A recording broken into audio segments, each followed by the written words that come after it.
സർവകലാശാല വിഷയങ്ങളിൽ വീണ്ടും സമവായ നീക്കവുമായി സർക്കാർ. മുഖ്യമന്ത്രിക്ക് പിന്നാലെ ഉന്നത വിദ്യാഭ്യാസ മന്ത്രിയും നിയമമന്ത്രിയും ഗവർണറെ കാണും. ഇരുവരും അല്പസമയത്തിനകം രാജ്ഭവനിലെത്തി ഗവർണറുമായി കൂടിക്കാഴ്ച നടത്തും. സെയ്ഫ് സെയ്ലാബ്ദീൻ ചേരുന്നു. സെയ്ഫ്, എല്ലാ പ്രശ്നങ്ങളിലും തീരുമാനമാക്കുകയാണ് വകുപ്പ് മന്ത്രിമാരെ കൂടി അയക്കുന്നതിലൂടെ സർക്കാർ, അല്ലേ? അതെ, നിയമപരമായ പ്രശ്നങ്ങൾ നിലനിൽക്കുന്നതുകൊണ്ട് നിയമമന്ത്രി അതിനകത്ത് ഉൾപ്പെടുന്നുണ്ട്. ഉന്നത വിദ്യാഭ്യാസ മേഖലയുമായി ബന്ധപ്പെട്ട വിഷയങ്ങളാണ് പ്രധാനപ്പെട്ട ചർച്ചയായതുകൊണ്ട് ഉന്നത വിദ്യാഭ്യാസ മന്ത്രി അതിന്റെ ഭാഗമായി വരുന്നുണ്ട്. ഇന്നലെ മുഖ്യമന്ത്രി പിണറായി വിജയൻ ഗവർണറുമായി ഏതാണ്ട് 1 മണിക്കൂറോളം കൂടിക്കാഴ്ച നടത്തിയിരുന്നു. അത് 20 മിനിറ്റോളം അവർ രണ്ടുപേരും മാത്രമാണ് കൂടിക്കാഴ്ച നടത്തിയത്. എന്തൊക്കെ ചർച്ചയായിട്ടുണ്ടെന്ന കാര്യത്തിൽ ഒരു വ്യക്തത നമുക്കിപ്പോഴും ഇല്ല.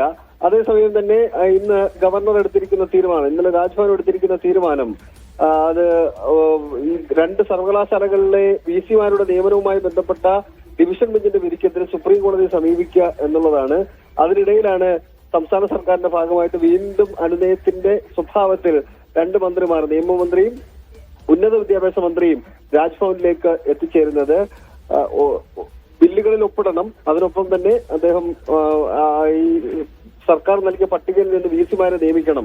ഇതാണ് സംസ്ഥാന സർക്കാർ മുന്നോട്ട് വെക്കുന്ന ഏറ്റവും പ്രധാനപ്പെട്ട ആവശ്യം. ഇന്നലെ തന്നെ മുഖ്യമന്ത്രി അത് മുന്നോട്ട് വെച്ചതാണ്. പക്ഷേ ഗവർണർ അത് നിയമപരമായിട്ട് ചില പ്രശ്നങ്ങളുണ്ട് എന്ന് കരുതിക്കൊണ്ട് രാജ്ഭവനകത്ത് നിയമപരമായി സുപ്രീം കോടതിയെ സമീപിക്കാൻ വേണ്ടി നീക്കം നടത്തുന്നതിനിടയിലാണ് വീണ്ടും അനുനയ ശ്രമവുമായിട്ട് ആർ ബിന്ദുവും പി രാജീവും രാജ്ഭവനിലേക്ക് എത്തിച്ചേരുന്നത്. വൈകിട്ട് 3:30 അല്പസമയത്തിനകം തന്നെ 2 മന്ത്രിമാരും രാജ്ഭവനിലേക്ക് എത്തിച്ചേരുകയും നിയമപരമായ കാര്യങ്ങൾ പി രാജീവും ഉന്നത വിദ്യാഭ്യാസ മേഖലയുമായി ബന്ധപ്പെട്ട് നേരിടുന്ന പ്രതിസന്ധികൾ ആർ ബിന്ദുവും വ്യക്തമാക്കും എന്നാണ് നമുക്കറിയാൻ കഴിയുന്നത്.